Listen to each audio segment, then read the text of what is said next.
করছি আর না ভিডিও দেখুন আজ আমি পড়া most important core paper 4 Odia অনর্সর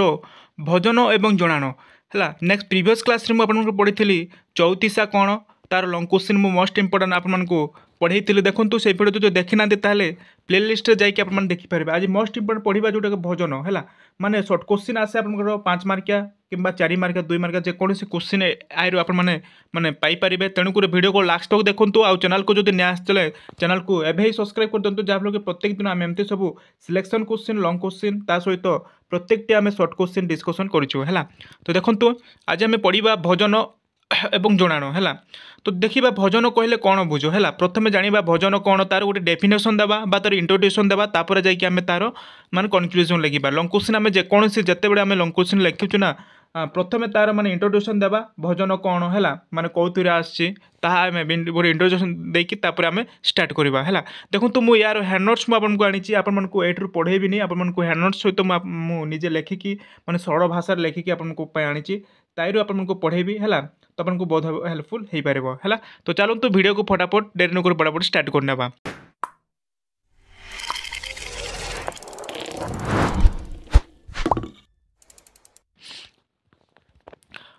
तो देखो तो ये आप देखिपे लॉन्ग क्वेश्चन आंसर जोड़ा 2025 कोर पेपर 4 अच्छे आपंकर भजन जनाण है तार प्रत्येक मुझे पढ़े आसी आज आम पढ़ा भजन। तो देखो तो प्रथम क्वेश्चन रोचे मध्ययुगीय गीति परंपरा भजन संपर्क में आलोचना करो जेकोसी क्वेश्चन बुले बंके आसले आप भजन बाबद आपको जो क्वेश्चन आसमें लिखिपारे। तो देखो प्रथम आप इंट्रोडक्शन देवे तो मुझे लिखिकी आसने वीडियो को लास्ट तक देखो तो वीडियो को टिके लाइक करूँ है जहाँफल कि आपको गोटे लाइक माने आम को बहुत इन्स्पायर होगा पड़ू। तो चलतु तो देखो भजन कौन जाना तो भजन शब्दटी है। तो भजन शब्दटी साधारणतः अर्थ होची ईश्वर को भजिबा है। यही शब्दटी संस्कृत भज धातु निष्पन्न होती है मन रखु है माने साधारण अर्थ आम कह भजन अर्थ ईश्वर को भजिबा है जहाँ ईश्वर को आम आराधना करुचु ताकू आम भजन बोली कहबा जहाँ आम बुझुचु भजन बोली जहाँ खाइबा भजन नुहे यहाँ है भजन माने ईश्वर को आराधना करवा भजिबा ताकू आम माने साधारणतः अर्थ ईश्वर को भजिबा होची भजन। तो संस्कृत शब्द भज धातु है निष्पन्न यह संस्कृत शब्द भज धातु यह निष्पन्न होती उत्पन्न होती। तो देखो भज धातुर अर्थ है पूजा अर्चना उपासना किंबा आराधना करवा बुझल। तो भज धातुर अर्थ है पूजा करवा अर्चना करवा जहाँ उपासना करवा आराधना करवा। तो भज धातुर अधिकरण अनु अन प्रत्यय युक्त हो भजन शब्दटी गठित होती। तो यह भी आप मन रखु कौ प्रत्यय उत्पन्न होती अन प्रत्यय है अन प्रत्यय युक्त होइके आम भजन शब्दटी गठित होइछि। तो सेथिरु देवतांकर स्तुतिगान करिबा महिमा कीर्तन करिबा बा नाम कीर्तन करिबा ही बुझी थाउ। तो मूलतः देखिले भजन भावगत प्रार्थना संगीत अर्थरे ग्रहणीय। तो यही शब्दर अर्थ निरूपण करा जाए श्री रामचंद्र शर्मांकर प्रामाणिक हिंदी कोशर यही कहते है हिंदी कोशर कहते जे जो गीतरे कौन कहते देखो तो जो गीत ईश्वर बा देवतांकर गुण बा सत्कर्मर श्रद्धापूर्ण वर्णना करा जाए ताहा ही भजन है। तो कहते कौन जोटा जो गीत ईश्वर बा देवतांकर गुण बा सत्कर्मर श्रद्धापूर्ण वर्णना करा जाए ताहा ही भजन बोली कही था। देखो तो नेक्स्ट जीवा कालिंदी चरण पाणिग्राही से कहते the Indian literature of the today symposium है ग्रंथरे भजन को संज्ञा देवाकू जे कहते bhajan are the song written in the simple language the world means the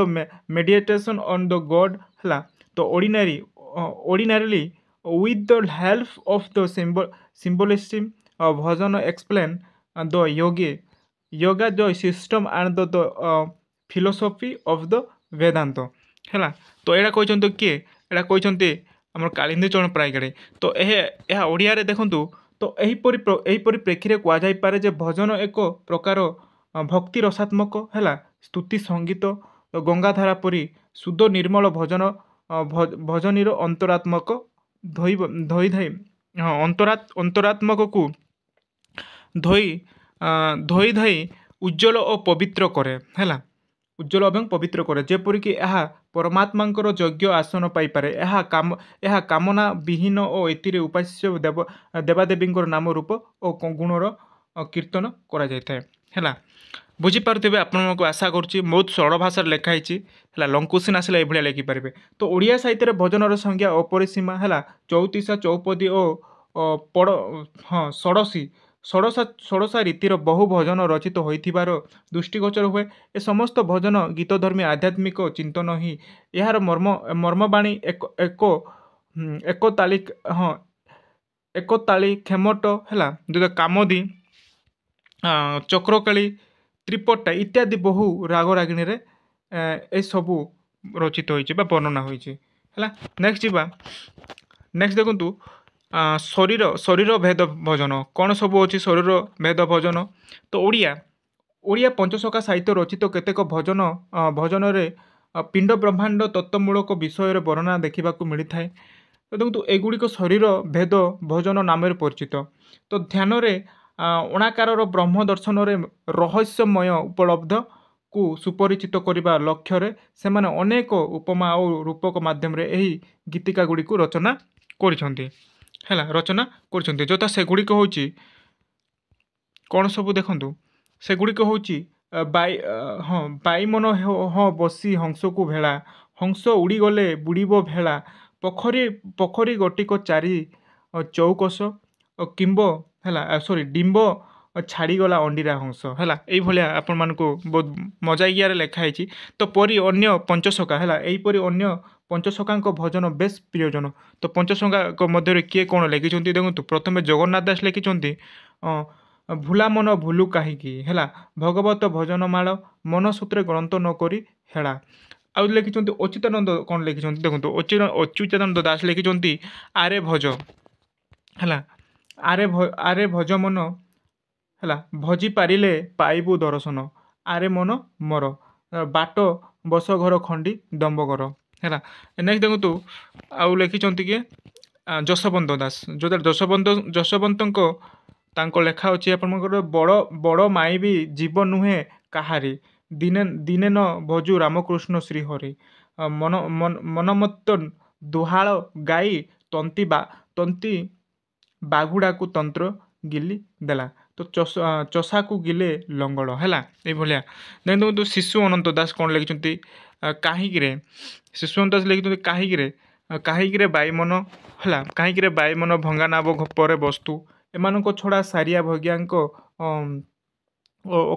ଥକା ମନ ଚାଲ ଯିବା ଚକା ନୟନ ଦେବା ହେଲା ନେକ୍ସଟ ଦେଖନ୍ତୁ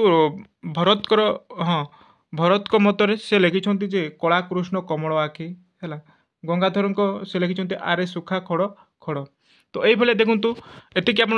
ଲେଖିଲେ ତାପରେ ଆପଣମାନେ ତାର ଗୋଟେ ଇଣ୍ଟ୍ରୋଡ୍ୟୁସନ୍ ଦେବେ ହେଲା ମାନେ କନକ୍ଲୁଜନ୍ ଦେବେ ତ ଏଇଭଳିଆ ଲଙ୍ଗ କୋଶ୍ଚିନ୍ ଆପଣମାନେ ଲେଖିବେ ଆଶା କରୁଛି ଆପଣଙ୍କୁ ଭିଡ଼ିଓ ଭଲ ଲାଗୁଥିବ ଦେଖନ୍ତୁ ଏବେ ଦେଖନ୍ତୁ ମାନେ କନକ୍ଲୁଜନ୍ ଦେବା ଭାବ ଦୃଷ୍ଟିରୁ ଏଇ କବିତା ଗୁଡ଼ିକ ଯେ ଅତୀବ ମର୍ମସ୍ପର୍ଶୀ ଏହା ଲେଖିବା ଅନାବଶ୍ୟକ ହେଲା ଏଗୁଡ଼ିକ ଯେତିକି ରହସ୍ୟମୟ ସେତିକି ଅଲୌକିକ ବ୍ୟଞ୍ଜନମୟ